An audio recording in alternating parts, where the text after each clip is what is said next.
Hello friends, welcome to Kalas food hub.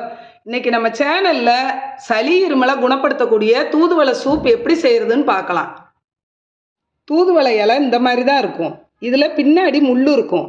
அதை இந்த மாதிரி வெட்டிக்கிடணும். இந்த மாதிரி எல்லா இலையிலையும் முள்ளை வெட்டிக்கலாம். தூதுவளை சூப் செய்கிறதுக்கு அடுப்பில் ஒரு வடைச்சட்டி வச்சு நல்லெண்ணெய் 1 ஸ்பூன்,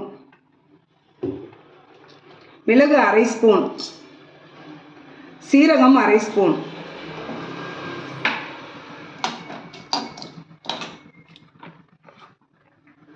சின்ன வெங்காயம் உரிச்சது 10, 3 பல் பூடு. அடுப்பை சிம்மில் வச்சு இதை நல்லா வதக்கிக்கலாம். வெங்காயம் வெள்ளைப்பூடு இந்த அளவு வதங்கினதுக்கப்புறம் தூதுவளை இலை முள் எடுத்து கழுவுனது 1 கைப்பிடி அளவு சேர்த்து வதக்கிக்கலாம். தூதுவளை இலையும் நல்லா வதங்கிடுச்சு. அடுப்பை ஆஃப் பண்ணிடலாம்.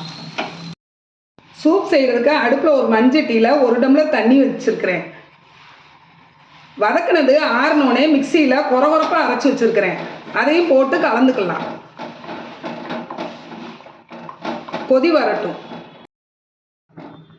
சூப் நல்லா கொதி வந்துருச்சு. அடுப்பை சிம்மில் வச்சுக்கலாம்.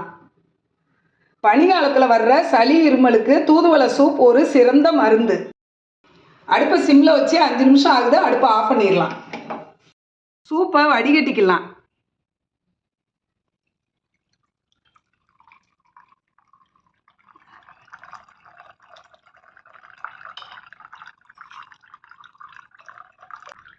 சூப்பை நல்லா வடிகட்டியாச்சு.